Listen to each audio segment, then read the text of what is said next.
Hello बच्चों। आज अपन एक नया चैप्टर स्टार्ट करने वाले, यानी कि 5 से 10 मिनट में अपन रिवीजन लेने वाले इस चैप्टर की। इस चैप्टर का नाम क्या है? बायोमोलिक्यूल्स। ये ऑर्गेनिक का सबसे दिल के करीब ऐसा चैप्टर है, ठीक है। सो अपन इसको अच्छे से देखेंगे। देखिए, चैप्टर का नाम बायोमोलिक्यूल्स। अब मेरे को बताओ यार, कार्बोहाइड्रेट की डेफिनेशन। कार्बोहाइड्रेट जो होते हैं वो ऑप्टिकली एक्टिव कंपाउंड होता है। कार्बोहाइड्रेट जो होता है ना भाई, वो ऑप्टिकली एक्टिव पॉलीहाइड्रोक्सी अल्डेहाइड या पॉलीहाइड्रोक्सी कीटोन होता है। कार्बोहाइड्रेट क्या होता है? Carbohydrate optically active polyhydroxy aldehyde या पॉलीहाइड्रोक्सी कीटोन होता है। मोनोसेकेराइड, मोनोसेकेराइड में देखो यार, ये हाइड्रोलाइज नहीं होंगे। ऑलिगोसेकेराइड 2 से 10 मोनोसेकेराइड बनाएंगे हाइड्रोलाइज्ड होने पर। पॉलीसेकेराइड जो है वो लार्ज नंबर ऑफ मोनोसेकेराइड बनाएंगे। सो कार्बोहाइड्रेट है, उसका अपन ने क्लासिफिकेशन किया मोनो, ऑलिंगो, पॉली। मोनो में कुछ भी नहीं बनेगा हाइड्रोलाइज करने पर। ऑलिंगो में 2 से 10 मोनोसेकेराइड बनेंगे। पॉली में बहुत ज़्यादा मोनोसेकेराइड बनेंगे। अब मोनो में याद रखने के लिए ट्रिक क्या है? GFR। क्या? GFR आपने बायोलॉजी में पढ़ा होगा, ग्लोमेरुलर फिल्ट्रेशन रेट। सो वही यार, GFR इधर है। सो ग्लूकोज, फ्रक्टोज एंड राइबोलोज ये आ जाएंगे किसमें? मोनोसेकेराइड में। ऑलिंगो में क्या आ जाएंगे भाई? सलीम। सलीम एक लड़के का नाम है, सो आप इसको याद रख सकते हो, एस। सुक्रोज, माल्टोज, लैक्टोज, या नहीं तो ये नाम आपको डायरेक्टली याद रहेंगे, उसमें कुछ दिक्कत की बात नहीं। यस, एलियम ऑलिंगोसेकेराइड, सुक्रोज, माल्टोज और लैक्टोज। पॉलीसेकेराइड में यार इसमें कुछ याद रखने वाला नहीं है। स्टार्च अपन को मालूम है पॉलीसेकेराइड होता है, सेलुलोज भी मालूम है पॉलीसेकेराइड होता है, और ग्लाइकोजन भी पॉलीसेकेराइड होता है। अब अगर भाई अपन बोलेंगे कि मोनो प्लस ऑलिंगो, तो ये शुगर होती है। मोनोसेकेराइड ओलिगोसेकेराइड जो होती है वो शुगर होती है, स्वीट होती है। लेकिन जो पॉलीसेकेराइड होती है वो स्वीट नहीं होता है टेस्ट में, इसलिए नॉन शुगर्स होते हैं। और मोनोसेकेराइड जो है वो डिस्टिंग्विश किए जाते हैं किसके बेस पर? नंबर ऑफ कार्बन एटम्स और फंक्शनल ग्रुप के ऊपर, ठीक है। मोनोसेकेराइड जो है ना, वो डिस्टिंग्विश किए जाते हैं on the basis of number of carbon atoms और फंक्शनल ग्रुप। अगर मोनोसेकेराइड को अल्डेहाइड अटैच रहेगा तो अपन उसको अल्डोज कहेंगे। अगर मोनोसेकेराइड को कीटोन अटैच रहेगा तो अपन उसको कीटोस कहेंगे। अब देखो मेथड जो है प्रिपरेशन की ग्लूकोज की, सो सुक्रोज से। सुक्रोज का फॉर्मूला क्या होता है? C12H22O11। इसमें अगर अपन वाटर और एसिड डालेंगे सो अपन को क्या मिलेगा? ग्लूकोज और फ्रुक्टोज, सेम फार्मूला रहेगा। अब अगर स्टार्च, स्टार्च का फार्मूला क्या रहेगा? C6H10O5। ये स्टार्च और सुक्रोज का इसमें कन्फ्यूजन नहीं होना चाहिए, ठीक है। सो स्टार्च का फार्मूला क्या होता है? C6H10O5। इसमें अपन वाटर डालेंगे, एसिड डालेंगे, टेम्परेचर 393 केल्विन और 2 से 3 ATM प्रेशर देंगे। सो इससे हमें n टाइम्स ग्लूकोज मिलेगा, ठीक है। अब ग्लूकोज का स्ट्रक्चर नीचे CH2OH, CHOH 4 टाइम्स और CHO अल्डो एग्जॉस्ट होता है, और इसका फार्मूला C6H12O6, ठीक है। अब अगर अपन ग्लूकोज में हाइड्रोक्सिल अमाइन डालेंगे तो अपन को ऑक्सीमीन मिलेगा, ठीक है। अमाइन, ऑक्सीम, ये लास्ट वाले वर्ड्स जो है ना वो कुछ सिमिलर टाइप के अपन को दिखाई दे रहे। सो इसके बेसिस पर अपन याद रखेंगे क्या? सर अपन अगर अल्डेहाइड में हाइड्रोक्सिल अमाइन डालेंगे तो अपन को ऑक्सीम मिलेगा। अगर अपन सर इसमें ये एसियन डालेंगे तो अपन को साइनोहाइड्रिन मिलेगा। अगर ग्लूकोज में सर अपन ब्रोमीन वाटर डालेंगे तो अपन को ग्लूकोनिक एसिड मिलेगा। अब इसको देखो यार, ब्रोमीन वाटर, अपन ने कभी ग्लूकोन डी पिए हो क्या? कभी ग्लूकोन डी पियो, वो अपन वाटर में मिक्स करते हैं। सो ब्रोमीन का वाटर इसमें ग्लूकोन डी मिलाएंगे, ग्लूकोनिक एसिड मिलाएंगे। सो ग्लूकोज में ब्रोमीन वाटर डालने पर ग्लूकोनिक एसिड मिलेगा।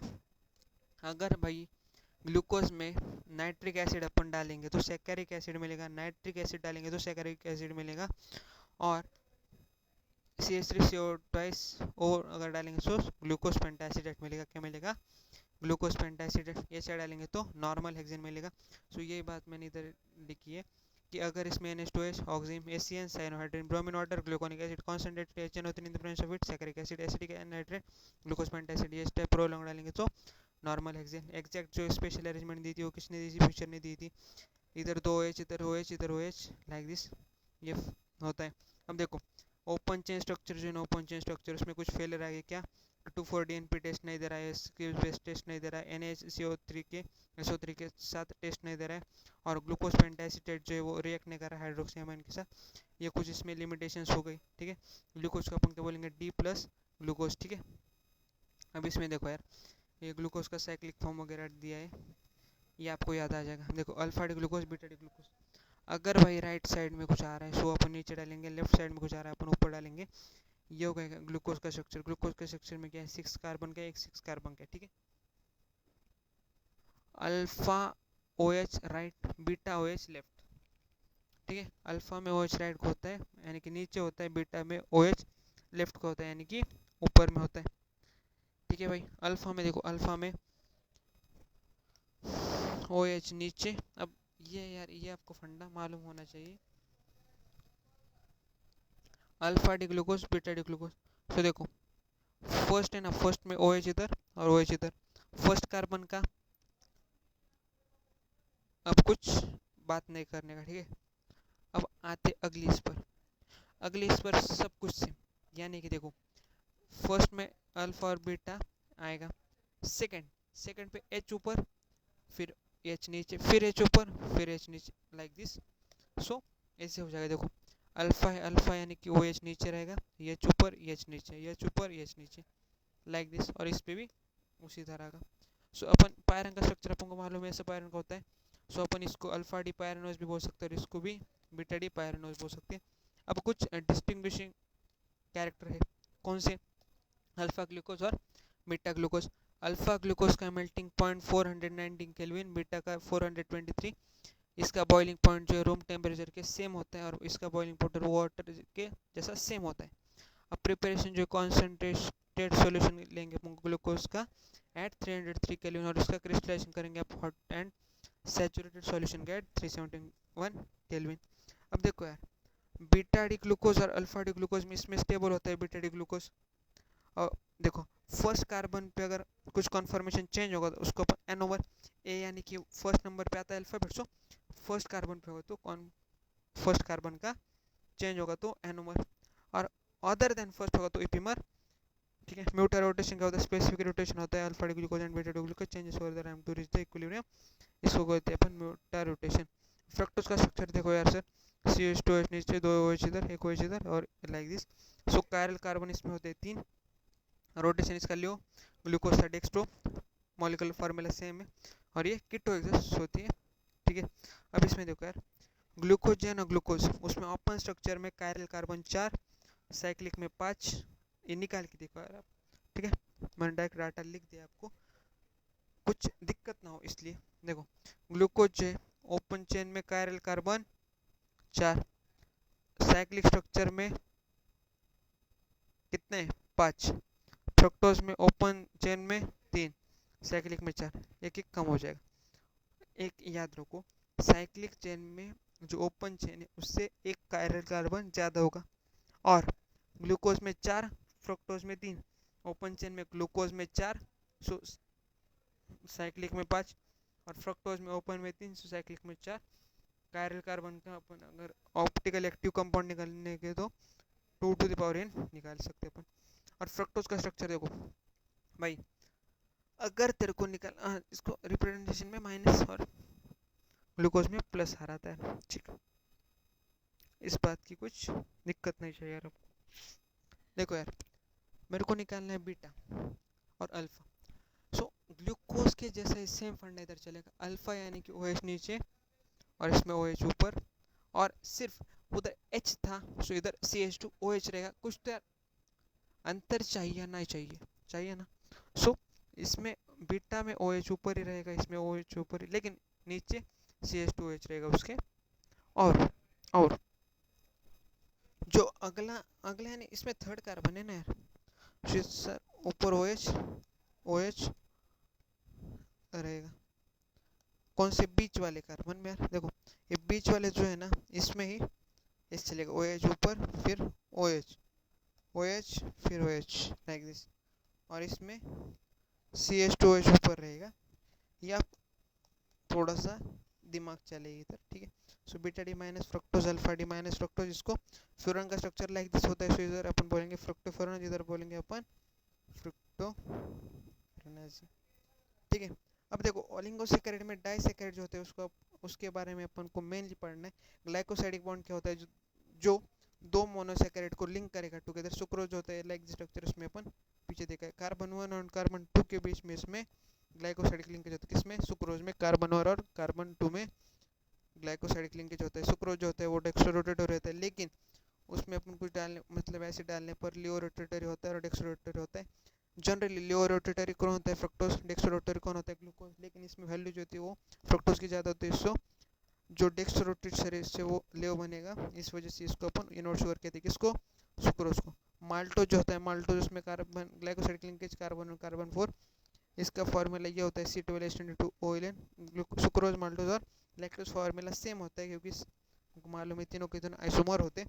और इसमें अपन ये डालेंगे तो alpha D glucose, alpha D glucose, ये फंडा थोड़ा सा याद रखिएगा, ठीक है। माल्टोज में alpha D glucose, alpha D glucose, और लैक्टोज इसमें क्या बनेगा, beta D glucose, beta D electrons और बीटा डी ग्लूकोज, ठीक है भाई। और ग्लाइकोसाइडिक लिंकेज कार्बन और कार्बन 4। पॉलीसैकेराइड स्टार्च, स्टार्च में अगर वाटर डालेंगे तो अल्फा डी ग्लूकोज का 0 टाइम्स मिलेगा। अमाइलोज स्ट्रेट चेन होता है, कार्बन और कार्बन 4 वाटर सॉल्युबल, और 10 से 15 टाइम्स मिलेगा। अमाइल पेक्टिन ब्रांच स्ट्रक्चर होता है, कार्बन और कार्बन 4, कार्बन और carbon 6, water insoluble 80 to 85%। Okay, starch अगर अपन बात करेंगे तो इसमें लिंकेज रहेगा कार्बन और कार्बन 4, कार्बन और कार्बन 6। सेलुलोज जो वो क्या देंगे अपन को, beta D plus glucose, glycosidic linkage carbon और कार्बन 4। ग्लाइकोजन जो होता है एनिमल स्टार्च होता है, स्ट्रक्चर सिमिलर होता है। अमाइलोपेक्टिन के सिमिलर स्ट्रक्चर, यानी कि ग्लाइकोसाइडिक लिंकेज को रहेगा, ब्रांच स्ट्रक्चर रहेगा। देखो रिड्यूसिंग वर्सेस नॉन रिड्यूसिंग अपन को निकालना है। So hemiacetal HOH ether, hemiketal ROH ether, ये अगर रहेगा तो reducing sugar. Hemiacetal HOH ether, hemiketal ROH ether, ये रहेगा। Benedict's solution test, Fehling solution test, Tollens reagent test अगर ये भी देगा तो रिड्यूसिंग शुगर ही रहेगा। रिड्यूसिंग शुगर कौन होता है, sir glucose, fructose, lactose, maltose. लेकिन लेकिन लेकिन इसमें एक बात याद रखो भाई, ये अपन को सब तो मालूम है, पॉलीसैकेराइड जो है ना, स्टार्च, सेलुलोज, ग्लाइकोजन, ये सभी किसी भी नॉन रिड्यूसिंग है, लेकिन इसमें सुक्रोज आएगा। ये बात याद रखे, हल्ले किसी बात याद रखे से। और प्रोटीन जो है वो अमीनो एसिड के पॉलीमर होएगी। इसमें NH2COH फंक्शनल ग्रुप रहेगा, हाइड्रोलाइज करने पर प्रोटीन मिलेगा। एम्फोटेरिक होते हैं, प्रॉपर्टीज ये कलरलेस होते हैं, क्रिस्टलाइन सॉलिड होते हैं, सोल्यूबल होते हैं वाटर में।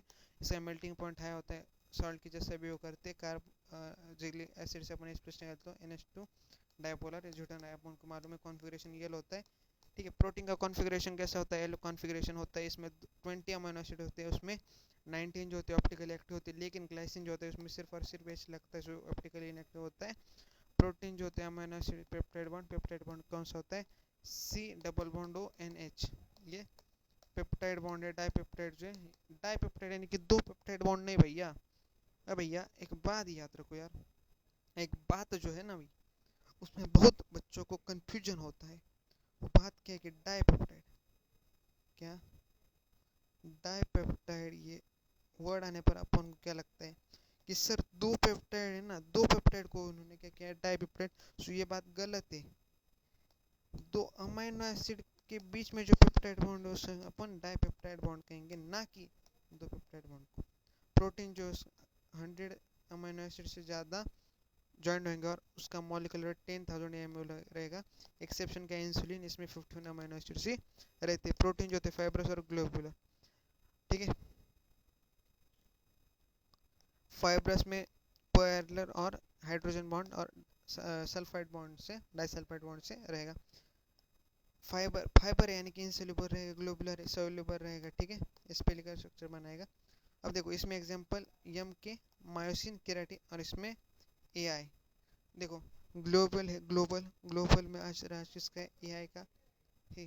90% उसका राज है ना AI का, किसका, AI। सो अल्बुमिन, इंसुलिन, और इसमें मायोसिन और केराटिन, ठीक है। प्राइमरी अपन को माने सीक्वेंस बताएगा, अल्फा हेलिक्स, बीटा प्लेट है, इसमें फोल्डिंग डाइसल्फाइड बॉन्ड, ठीक है। ये अपन को मालूम चलेगा। डीनेचुरेशन प्राइमर करना होगा, बाकी सबका होएगा, क्लियर है। न्यूक्लिक एसिड न्यूक्लियोटाइड की लॉन्ग चेन होती है, ठीक है, ये अपन को मालूम है। So nucleotide sugar nitrogen base phosphate, nucleoside sugar nitrogen base, beta form जो होता है पेंटो शुगर, ये अपन को याद होता है ये जनरली, तो इसको बताने की जरूरत नहीं। न्यूक्लियोटाइड जो है फॉस्फोडाइस्टर बॉन्ड से होता है 5 और 3 डिग्री कार्बन पे। और शुगर बेस फॉस्फेट कैसे कैसे बताओ, sugar base phosphate, sugar base phosphate, sugar base phosphate like this चलेगा। क्लियर है। अब देखो वाटर में सोल्यूबल बीसी और एडीई के रिमेनिंग फैट सोल्यूबल, ठीक है। वाटर सोल्यूबल होते हैं सभी के सभी except vitamin B 12। Vitamin A जो है उसमें रेटिनॉल नाइट ब्लाइंडनेस करेगा, विटामिन डी जो कैल्सिफेरॉल ये कराएगा, vitamin E tocopherol muscular weakness, vitamin K menadione increase करेगा blood clotting time, vitamin C ascorbic acid scurvy कराएगा, विटामिन बी उसमें B 1 thiamine beriberi, B 2 riboflavin स्केलेजिन्स, B 6 pyridoxine नोजिया, B 12 cyanobacteria, ये रहेगा। अब देखो मॉलिस्ट जो टेस्ट है वो कार्बोहाइड्रेट के लिए, बोरफोर्ड मोनोसैकेराइड के लिए, सेलियम ने केटोस के लिए, आयोडीन टेस्ट स्टार्च के लिए, और ये तीनों टेस्ट रिड्यूसिंग शुगर के लिए। ये चारों मोलिस किसके लिए, कार्बोहाइड्रेट, बोरफोर्ड मोनो के लिए, कीटोस और स्टार्च। बेंडिंग टेस्ट में सिमिलर रहेगा, फेलिंग्स के लिए CO2 बनेगा। अब प्रोटीन्स के लिए बायोरी टेस्ट और nitrogen test. Essential amino acid में मेथी अल्सो हेड 3 ल्यूसिन लाइसिन वाली फेनी, मेथी अल्सो हेड 3 ल्यूसिन वाली फेनी रखेंगे आप। और कितने होते हैं टोटल, 10 इसेंशियल अमीनो एसिड्स होते हैं। सो आई होप कि आपको ये मेरा लेक्चर समझ में आया होगा, और अगले लेक्चर में भी मैं ऐसी कोशिश करूँगा कि आपको इससे ज़्यादा अच्छा पढ़ाने की क्षमता रखूँ, ठीक है। Thank you.